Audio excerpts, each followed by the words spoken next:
Hello and welcome back to The Road to Good Cooking. And if you're new to my channel, welcome. Don't forget to hit that subscribe button before you leave. Now today I am making breakfast sausage, and if you want to see how I made them, stick around. Now for this recipe today, I'm going to be using sheep casings. Now the last time I made breakfast sausage a couple of years ago, you guys remember the trouble that I was having. I was using the pre-tubed sheep casings, and they were kind of easy to work with, but I still ran into a few issues with it. So I just decided I'm going to try the sheep casings again, and I soaked them for a couple of days, and as you can see, I'm not having any major issues like I was having with those pre-tubed sheep casings.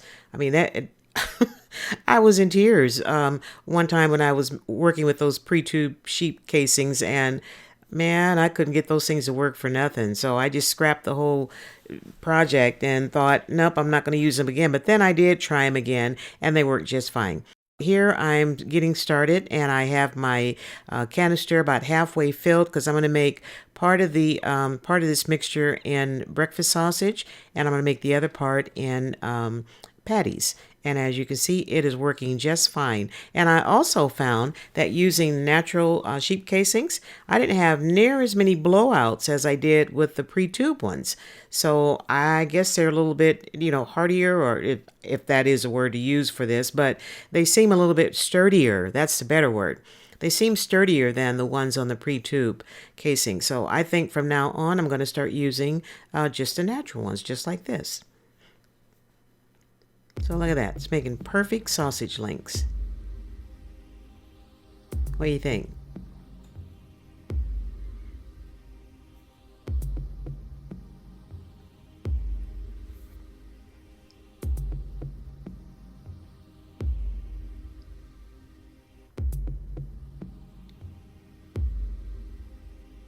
Perfect. No blowouts with that one. And they look pretty doggone good, don't they? Now I'm going to make my links.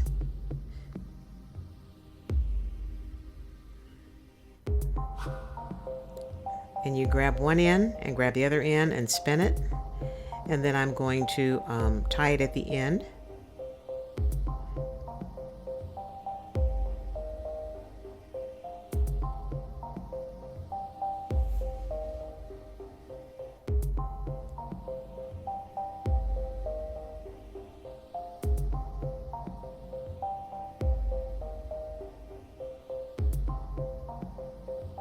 And then I'm going to size them up, and that's the fun as far as making homemade sausage. It doesn't have to be perfect.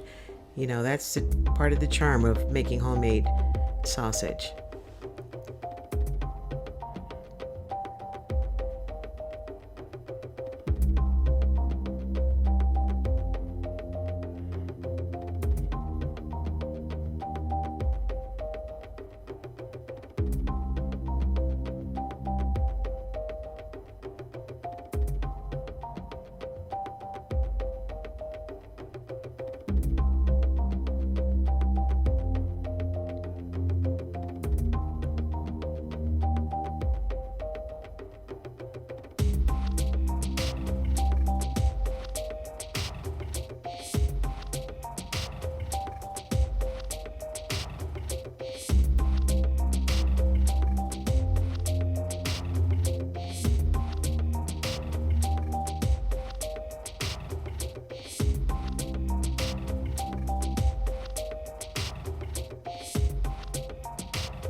First batch done. They look pretty good, don't they?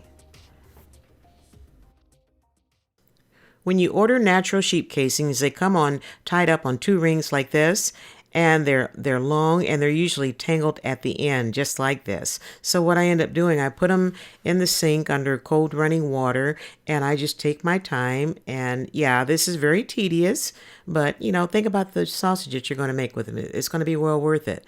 But I just took my time and untangled them. And after I got them untangled, I cut them. I took the rings off and cut them in half so they weren't so long, and they were a lot easier to work with.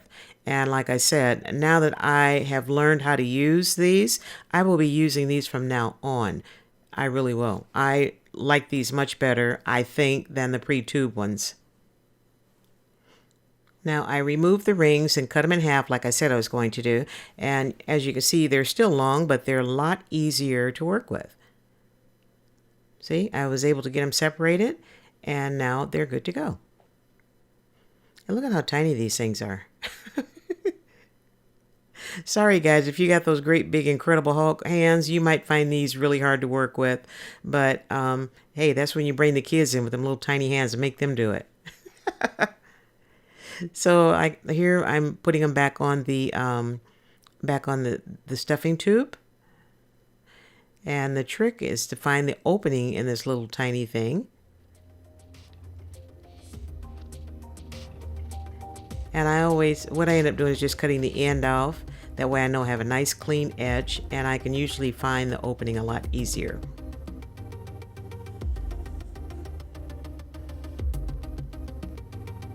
And there it is.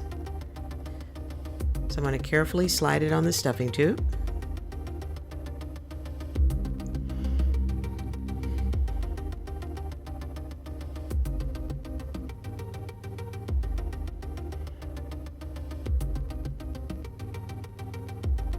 And it goes on nice and easy, just like so.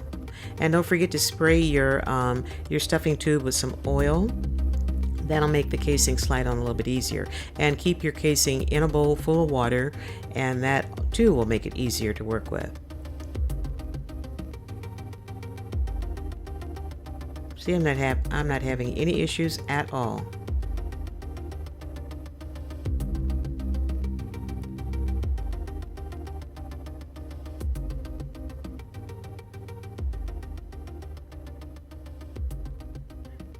And I'm at the end, and there you go. And if you prefer, you can tie the ends at this point. I usually wait till I, take it off the stuffing tube, and then I tie them. Now, they're not going to be easy to tie, so be prepared. Someone asked me in one of my videos if you could, after you grind the meat and season it up, can you put it in the refrigerator and store it overnight and then make the links and sausage the next day? And my answer to that is you absolutely can. Now, I do that all the time sometimes, or I season the meat after I grind it up and then make my links, and then I just let them sit in the refrigerator overnight before I put them in the freezer. And that will help that'll just help intensify the flavor of your sausage. So do it either way. And we should be getting started right about now, and here we go. I am so excited that I have finally learned how to use sheep casings. Now, like I was saying, you guys have got those great big incredible Hulk hands. You might find it a little tedious to work with the natural sheep casing. So I say try both, the pre-tube ones and the natural ones. And I guarantee you're going to like these a little bit better.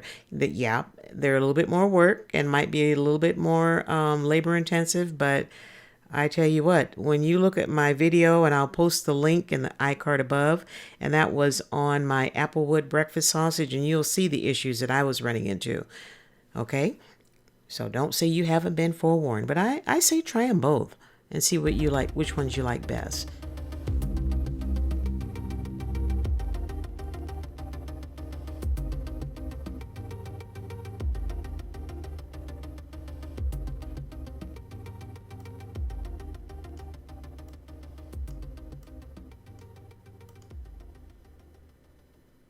And here we go. All of my links are done. So on to the next step, and that's bagging them up.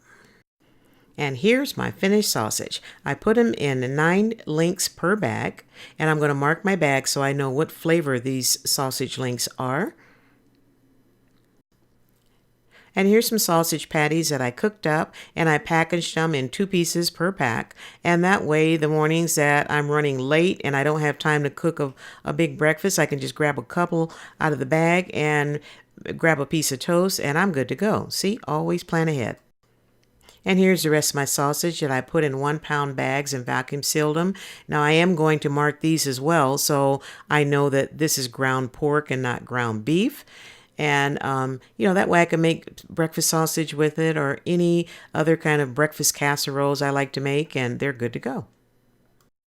And check out this keto-friendly breakfast that I made for my brother-in-law. This recipe was shared with me by a sister friend on my Instagram page, and she made this recipe and posted the picture, and I fell in love with it.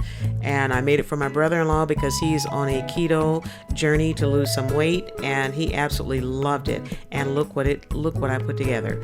A spinach wrap topped with 2 soft scrambled eggs, topped with the sausage. Top that all with the salsa. I took the avocados, sliced them up, sprinkled them with some tahini cilantro seasoning, which is absolutely delicious. And he also had 5 strips of crispy oven baked bacon, and he absolutely loved it. And this recipe really is keto friendly. Give it a try. It is so delicious, super delicious. And if you want to cut the carbs, just cut the wrap in half, and then maybe use only half of the avocado, and that'll give you some better numbers. And here's his complete breakfast, along with that plate of deliciousness. I served it with 1/4 cup of diced pineapple chunks in its own juice. He had black coffee, and there's the rest of his salsa. This delicious breakfast is keto friendly, and I'm telling you, you're missing out if you haven't made you a keto friendly breakfast that looks like this. And he was thoroughly satisfied. He said that the breakfast kept him till well into the afternoon, and then that evening we had oven roasted baked chicken and a salad, and that was it for the day. Can't go wrong with this meal. And here's another keto friendly breakfast. I made my cloud bread, which I'll post the link in the iCard above. And there's my sausage with a sunny side egg in the center, and there's another sunny side egg. This is my brother-in-law's dish, by the way. And there's my cloud bread. And one thing about keto bread, you can eat it and it's guilt-free, and it's absolutely delicious. So make sure you check out the recipe before you leave. And also included with his breakfast, he had 5 slices of bacon. Can't go wrong with this breakfast either. I tell you, you got to try it. If you're new to my channel, once again, welcome, and thank you for taking a few minutes out of your day to spend some time with us. And please don't forget to hit that subscribe button and that notification bell. That way you'll be notified every time I upload a video. And here's a few more recipes that I made using my keto bread. And make sure you get that keto bread recipe before you leave too. I'll put the link in the iCard above. I made a bacon, lettuce, tomato, and egg sandwich, BLTNE.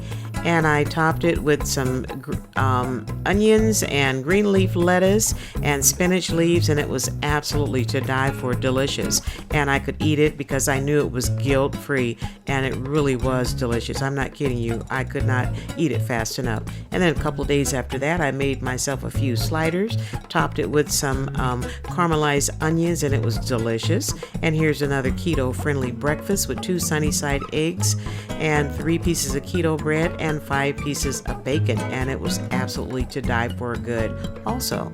So don't say I didn't share anything with you. Check them all out. Make you a keto breakfast, make you a keto lunch. You will love it. If you enjoyed this video, please give it a big thumbs up, and as always, leave me a comment if you wish, and share my link with everyone you know in the universe. Be blessed and keep on cooking.